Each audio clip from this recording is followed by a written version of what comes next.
Thank you for listening to Overleveraged, where we explore the big macro themes affecting investors, economic imbalances, giant geopolitical trends, tail risks and tremors, and everywhere risks are not being fully priced into markets. Remember, trading carries risk, and all opinions are provided as general market commentary only. Please do your own research. Our risk warning will follow at the end. What is this here? Gold. Yellow, glittering, precious gold. No gods, I am no idle votarist. Roots, you clear heavens. Thus much of this will make black white, foul fair. Wrong right, base noble, old young, coward valiant. Ha, you gods. Why this? What this, you gods? Why this will lug your priests and servants from your sides, pluck stout men's pillows from below their heads. This yellow slave will knit and break religions. Bless the accursed, make the whore leprosy adored, place thieves and give them title. Knee in approbation with senators on the bench. This it is that makes the wappined widow wed again. She whom the spittle house and ulcerous sores would cast the gorge at. This embalms and spices. To the April day again, come, damned earth. Thou common whore of mankind that puts its odds among the root of nations, I will make thee do thy right nature. So that was a rather, again, creepy. I think I'm going for this creepy vibe at the moment. It's Timon of Athens, Shakespeare. Vituperous, is that the word? Vituperative? Vituperative? Yeah. Vituperative sort of attack on wealth, I guess, because that's the story of, he's a wealthy man and he invites all his friends in and then they cast him aside and he ends up a sort of hermit, beggar. A poor man. Mm-hmm. So gold. We want to talk in this episode about gold and also Bitcoin. So joining me today is Helen Thomas from BlondeMoney. Hello. Thank you for joining us. As always, we're talking gold and Bitcoin. Of course. Which is digital gold. Is it? Or is it? Yeah, that's the thing. So that's why we're talking about both. We've, as a bit of background, if you're not a market aficionado, gold and Bitcoin have simultaneously hit all-time highs in the last, this year. They've been hitting fresh all-time highs. People talk about Bitcoin as a kind of digital gold, and that is up for debate, as we'll hopefully discuss a bit today. But it's worth noting that they're not the only things making all-time highs. Equity markets have also been making all-time highs. This is it. This is the question. Is there correlation between them? I mean, people will have heard lots about Bitcoin's ups and downs over the years, but actually gold is something none of us have talked about very much. It's the fact that the price movements have become so closely correlated. So that was why I sort of smirked a bit when you talked about digital gold, because we wouldn't have even thought about gold probably in the same breath as Bitcoin for the last few years. No, because gold's not been correlated. Exactly. Just if we go back a bit, a lot of the sort of crypto community, one of the pitches was that, or remains today, that Bitcoin is like a digital gold because it shares certain characteristics of scarcity, of not having a yield, so you don't earn any money by owning it, unless you're into yield farming with crypto stuff, which is all quite Ponzi-like. There are certain characteristics that it shares, but for a number of years, the price of Bitcoin hasn't seemed to move in relation to gold particularly, but we have seen that change over the last few months. And on the idea of Bitcoin and the correlation with gold or otherwise, really we've seen it basically be a risk asset for a long time. It's moved with the liquidity and with the NASDAQ. And the idea of it being a digital gold kind of took a bit of a beating when I think when that Iranian strike was launched against Israel not so long ago, and we saw a massive sell-off in Bitcoin. I think it traded about 15% down between its Friday afternoon levels and then its Saturday night levels. It did recover a bit, but that was very indicative of an asset which is moving as a risk-on asset, basically, as stocks might, and in fact, way more beta, way more exaggerated than any sort of stock futures might have moved, or even a currency. So, I think that was clearly indicative of the way Bitcoin has tended to correlate with risk rather than against it. Yeah. So the question is, has something changed about the nature of either Bitcoin or gold? Or is it something else going on? As you alluded to, stock markets have also been hitting record highs. And credit spreads have been narrowing. Volatility overall has been a lot lower, as in, volatility measures of currencies, for example. Dollar yen is back up, has been back up at these record highs. Well, record highs, long running, multi-year highs. So you're right, there's some extended price action going on, and there's clearly, trend following models and FOMO and everything else that's seeing it the world of one trade almost. And central banks that have kind of come back on side. Well, it's interesting though, isn't it? I'd be interested to know how you're characterising the central banks, because I was thinking about dollar yen recently, because actually to me over these last few weeks, the FOMC and the Bank of Japan, I would put them both as hawks, even though people are talking about there being an interest rate differential, which, Japanese rates are still very low. But it was the first tightening of policy, I think, in 14 years from the Bank of Japan, and it was the first move into positive rates for 17 years. I mean, it's tiny, it's 0 to 0.1%, but big shift. Big shift. And, with the yen being so weak and moving so fast, the authorities are not understandably very keen on that. We know that they don't like it at the best of times.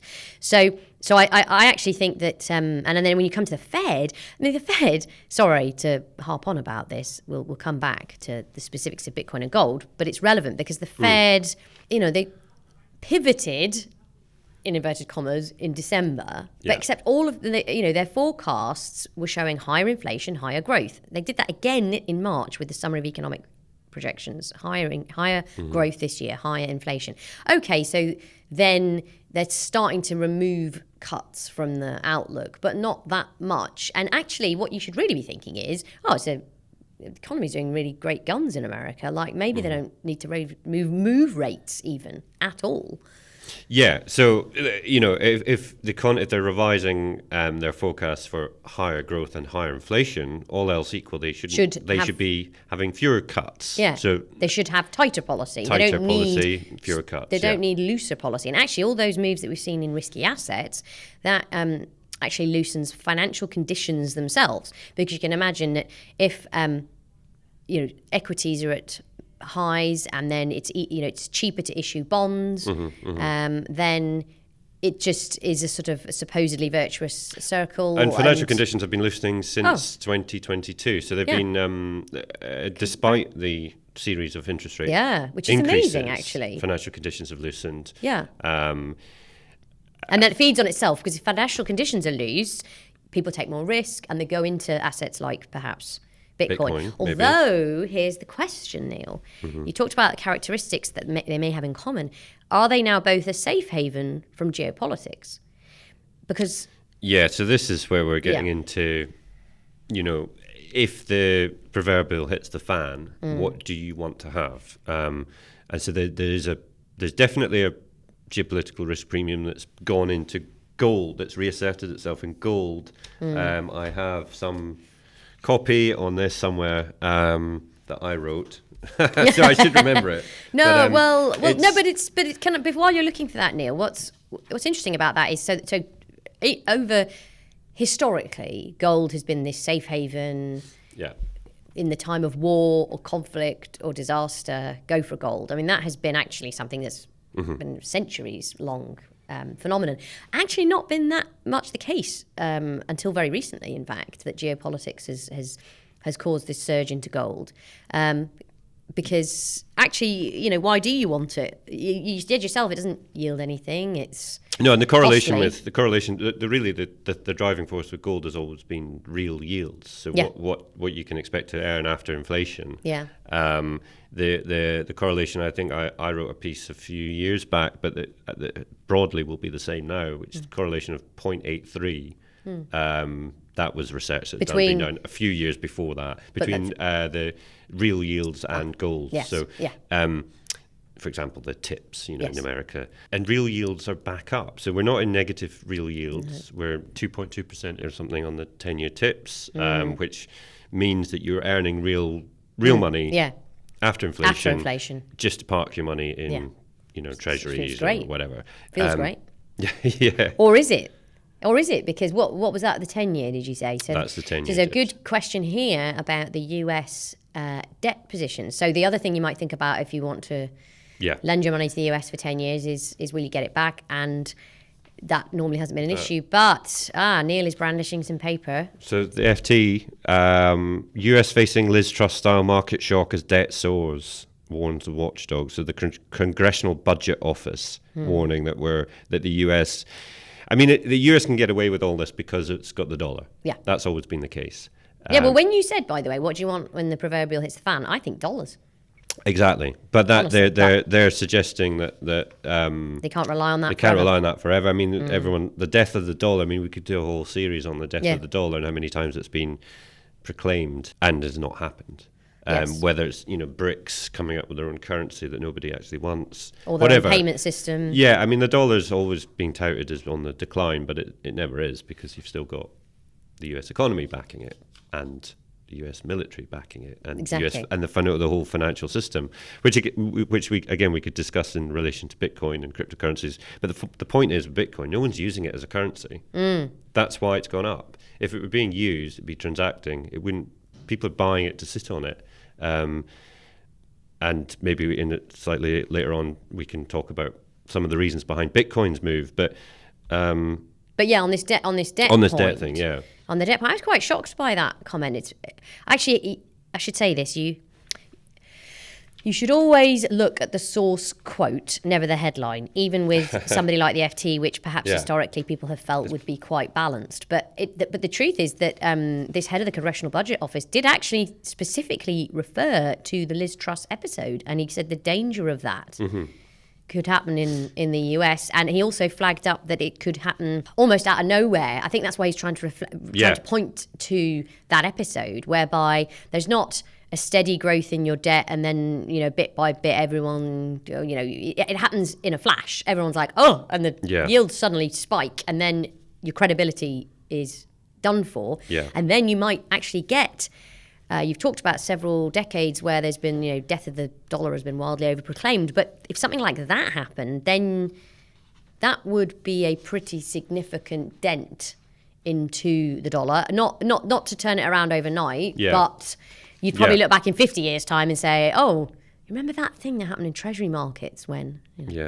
So I think I think having come from the Congressional Budget Office, which it's a pretty well regarded, reasonable, not apolitical, despite the fact, not too partisan. I mean, in an election year, to say something like that is quite dramatic. So, but maybe we're going to go on to talk about Bitcoin then, and why you might want that. So debt debasement, it's a debt debasement trade, which I think Bank of America they've talked about that quite a bit. And we talked about this with David Buick when he was in, talking about is debt sustainable? Because in the US, for example, the US national debt is rising by $1 trillion every 100 days. Wow. And I think this warning from the Congressional Budget Office is an acknowledgement that it can't. That cannot go on forever. You can't grow your way out of that. There needs to be some kind of reckoning in terms of either tax increases. Will they cement the Trump tax cuts for good or not? Maybe seems less likely. What happens to the dollar in that situation? So I think this is why geopolitical risk premium has come back into the dollar for sure. Since October 7th, we think that has been a fact, that has been a key driver for gold. Central banks have been buying it up, even though there's been net outflows from ETFs. Whether or not some of that is going into Bitcoin has been talked about, but I've got a note that suggests not, that it's more to do with positioning and people who own wallets actually selling their hard Bitcoin from their wallet and then buying the ETF. Now that makes sense because it seems a little bit more secure, more liquid, part of more liquid, more part of the financial. And someone's monitoring network. the custody of it, because the Nasdaq it's a bit easier follow to deal what with. Coinbase have, broadly speaking. Sorry, I wanted to, what I'm looking for here desperately, Neil, is a statistic, and I wanted to get it right, but on this debt debasement point, which is since 2020, the US have printed and circulated more dollars than the whole period from 1776 to 2020. And I wanted to, I'm trying to find, maybe someone can write in and tell me that I'm wrong, because I believe I got it from Twitter. But I think that's why you can boil it down to basic stuff. It's fascinating in terms of money supply, so the amount of money that's being printed. There has been a vast amount printed, and back in May 2020, a letter to investors a letter to investors from Paul Tudor Jones, great macro investor, that I cited frequently at the time and ever since.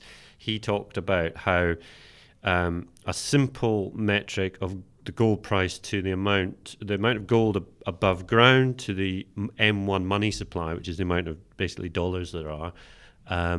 That implied that gold could hit $2,400 and that per ounce, and that is exactly what we've seen it hit recently.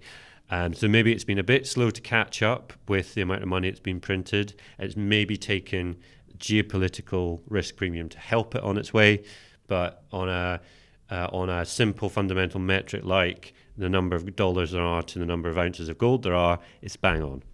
I get very used to the twin deficits of the US. That's been around my whole working life. But this point about when you hit an exponential level, if you debase just so much, now for potentially very good reasons, because we had a huge international emergency, but that comment from the CBO chief came the day after they released their new debt projections for the next 30 years. So I think that these are the moments for Bitcoin, because, of course, the great thing a lot of its proponents is that it's not backed by a government, that it is away from politics, allegedly, and it's totally decentralized. Although, like gold, essentially. Yeah, although if everyone is taking their money out and putting them into ETFs, they're making it slightly less decentralized. So it's, but whatever. There's so the Bitcoin. It's early days. Bitcoin. It's early days for Bitcoin still. Really. It's still early days, right?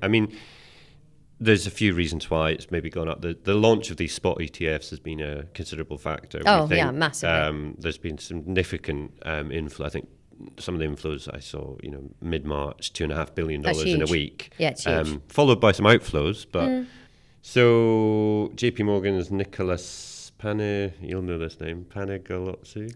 Oh, do you know? Yeah. I don't know how to say it. JP Morgan analyst, and the outflow trend from gold ETFs does not reflect an aversion to gold by private investors, such as individuals and family offices, but rather an instrument shift away from physical gold ETFs to bars and coins. That's another so there's been a shift the other way in gold. So gold, people are selling, exactly. People coming out of Bitcoin into an ETF. Yeah. But they're coming out the gold ETF. Into the hard stuff. Which what you need if the proverbial hits the fan. Which does suggest it is a geopolitical element. And one thing about Bitcoin as a safe haven, which I'd never thought about until, I can't remember, 3 or 4 years ago, when there was a lot of saber rattling around North Korea and South Korea. And Seoul is relatively close to the border, whereby, if we were in a missile strike situation, then, basically the residents of Seoul were thinking, what's the point of me having anything physical in a bank, as it could literally be blown up? Yeah. So why not have something that lives in the cloud? So in a way... Like a mushroom cloud. Sorry. Wow, nuclear humour. But Bitcoin, actually, by virtue of its virtuality, ironically, is safer. But that's kind of interesting that people are spotting. There is some value in being in the internet cloud, and then there's value in being in a actual gold bar in a bank vault. So I guess you might need the gold lined into your jacket to escape the mushroom cloud, but then you'll need the Bitcoin in the cloud to survive and move to another country and so on. There you go. Exactly. Well, so maybe it is all this. There is some sense to it. So everyone's panicking about a nuclear holocaust. Is that? Well, is that really? Are people? We talked here before, and we talked about it in the watch list that we produced for Finalto, which is this idea of risk. This is the riskiest time for geopolitics in living memory. That's Jamie Dimon quote. That there's more wars happening. That there's greater risk. Is that what's happening? I think not exactly. Certainly the 70s and 80s, well, the 60s. Pretty much anything aside from the 90s and 2000s, there was all sorts kicking off. Hijackings on planes. My mum told me when she was young, she wanted to write to Khrushchev and say, stop rattling our cage. Yeah. I mean, Cuban Missile Crisis was pretty serious. We're not quite at that point. But here's the other element that does make the current period potentially riskier.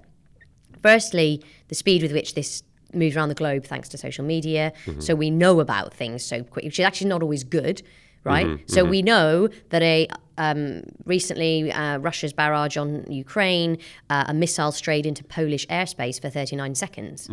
And on such things can conflicts suddenly explode, which maybe we wouldn't have known about for 20 years, actually, until it was revealed that something happened and someone wrote it in a notebook back in the day, some military person in Poland. So one is that we get the information, but the other element that's fascinating, and people may have their opinions on this, we are not as resilient as the populations that had experienced the war and lived through the 50s, 60s, 70s, 80s. And effectively, a lot of us are very comfortable.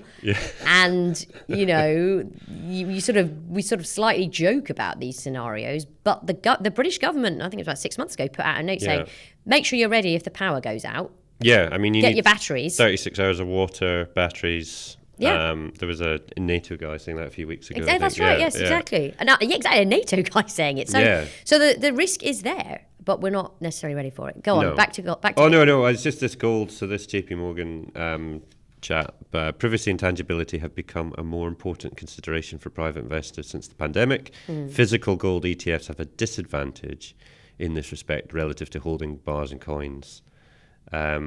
In a hypothetical catastrophic scenario for which investors are trying to hedge by buying gold, holding a paper certificate of gold ownership via an ETF subject to counterparty risk looks less attractive and less safe than tangible gold stored privately. And the amount of gold that's covered by the gold, there isn't enough gold in all the world to cover all the assets under management in gold ETFs. 200,000 tons or something, I think, above ground. So the ETF is how solid is that promise if everyone suddenly wanted the money back at once. Yeah. So I think he's right on that. Fascinating to hear that people are, since the pandemic, reassessing what they can physically get their hands on. Yes, because of course that was the moment when, toilet rolls, you were physically trying to get your hands on toilet rolls and tins of beans and couldn't. For the first time in living, since the war, I guess, or maybe, I don't know, people that lived through the 70s probably remember some bad times. But, that was the first time that really we had to deal with that. And I think as a globalised world, or increasingly globalised world that's now going into reverse somewhat, that one thing I pick up on a lot with people is the realisation that if you were in another country, you might not be able to get back. I think the idea of borders is quite revolutionary, and definitely to people we're probably at the you and I, Neil, at our age, at our many aged years, but we are probably at the level where we could still mention, we still remember maybe visa we had to give, get stamps. Well, we actually need stamps again now in Europe. But that when our generation went on a gap year, they were gone, and you might get a postcard. That was it. God knows what country they were in. People's parents were thinking, I hope they can come back. Now, nowadays, maybe not. Nowadays, there would be probably FaceTime calling them and going out to visit them. Yeah, and it's all a bit different. But that does make people think about the physicality. So, what do you need when so by the sounds of it, the proverbial situation, people want gold physical, Bitcoin in the cloud, dollars maybe still at the margin, and maybe that is something that warning from CBO should query. But if people still value the dollar, then that's going to have be a drag on Bitcoin and gold, I guess. Well, I'm pretty sure that any military operative in the world would tell you that what they'd rather have in their pocket is a fistful of dollars to get out of a sticky situation than, hey, here's my Bitcoin wallet. Yeah, well, we could do a podcast on that now, a fistful of dollars and the good, the bad and the ugly. But back to Bitcoin and gold. Basically, there's been this strange correlation recently, but maybe it's not so strange because actually everything's gone up. Yeah. Except maybe bonds, which have kind of, they've gone up a bit. Yields did come down. So when yields go down, that means the bond price has gone up. But there's not been a massive movement in bonds. And the movement in gold and Bitcoin does seem much more than just any movement in the bond market would Yes. indicate. But we've had a lot of money being printed over the last few years, and probably some more because central banks are coming back to the easing side. And I think there's been a critical change, and I think the critical change is what I talked about a lot last year and the year before, which is the movement from central banks moving from saying we're going to go the last mile's the hardest, we're going to get to 2% On inflation. to moving to the point where they're at now, which we've seen in the last couple of weeks, a key change, which is, or I feel it's a key change, where they're saying we're not really going to kill ourselves doing that last mile. 2%, let's not worry about it. So I think that's where they're at now. So they're all saying they're going to cut, despite inflation being too high still. And I think they're accepting that they're going to run inflation higher. But that means inflation will be So they'll let inflation run higher. They're not going to kill themselves trying to get back to 2%. They'll kill the economy. They're going to allow 3 to 4% inflation become the norm. So I think we're at the stage of a tacit acceptance of that by central banks, and the market has guessed that. And that's why gold. And that's why gold and Bitcoin, as inflationary hedges, are doing well. That's my thesis. Right. Interesting, yeah. But it should probably ultimately undermine the dollar somewhat. It should have an impact on bonds. Yeah, so you think steeper curve maybe? It should be a much steeper curve because you're talking about inflation in the system, which means in the longer term. But it's good for the debt burden. This is the thing. Here's the thing. I don't necessarily say inflation is bad as such. But central banks have been spending 15, 16 years trying to get inflation. Now exactly. they've got it. The last thing they're going to do is get rid of it. Squeeze it out completely. They don't want to get rid of it. And it was a mistake to think that they would want to. I think the last mile was always going to be too far. They weren't planning on getting through the last mile. But if they are tacitly, and we are now explicitly perhaps accepting of that, then it's an endogenous system. You then potentially kickstart more inflation. Yeah, I think they can rely on perhaps the shock factor that we're not going back to 9-10%. I think they would know that the shock factor's gone. So therefore, if you're just running it between 2.5% to 5%, fine. But that's okay because, like I say, the debt burden, they need to but what finance debt, foreign wars, finance domestic bliss. But what if we get more conflict and more commodity price rises, and your system, that would be fine, except it's not very resilient. It becomes more fragile. It's a more fragile system to another inflationary supply side shock or demand shock. So risks rising, but the plan at the moment is to suppress yield, in order to finance more and more foreign wars, foreign conflict, and domestic bliss, as Bank of America puts it. So, is that how they put it? You're financing, student debt forgiveness, the NHS, mass immigration. It's not being financed through tax, is it? No, there's not enough tax and not enough taxpayers. Well, no, Donald Trump's going to slap all those tariffs on come November. January when he is inaugurated. So it's definitely going to get more interesting. Oh yeah, goodness me, it is. Well, I think this is a topic we're definitely going to return to. I think so. Yeah, for sure. I think a recurring theme: debt, yields, and the price of money. The price of money, the value. And definitely. Well, thanks very much, Helen. That's been I think quite a good conversation actually, because I think it takes us moves us on from previous ones, but tees up some more to come. Thank you. Thanks very much for listening to Over Leverage. Do follow us and like us. And thanks again to Helen, as always, for providing insight and analysis. Thank you. Be the first to listen to Over Leveraged by following the Over Leveraged podcast directly on Spotify, Apple Podcasts, YouTube, or wherever you get your podcasts. That way you can listen to our content as soon as it drops every Thursday. Thank you for listening. Remember, all opinions, news, research, analysis, prices, or other information is provided as general market commentary, not as investment advice, and all potential results discussed are not guaranteed to be achieved. The information may have been derived from publicly available sources, company reports, personal research, or surveys. Past performance is not indicative of future performance. Trading carries risk of capital loss, and the service is available to professional clients only.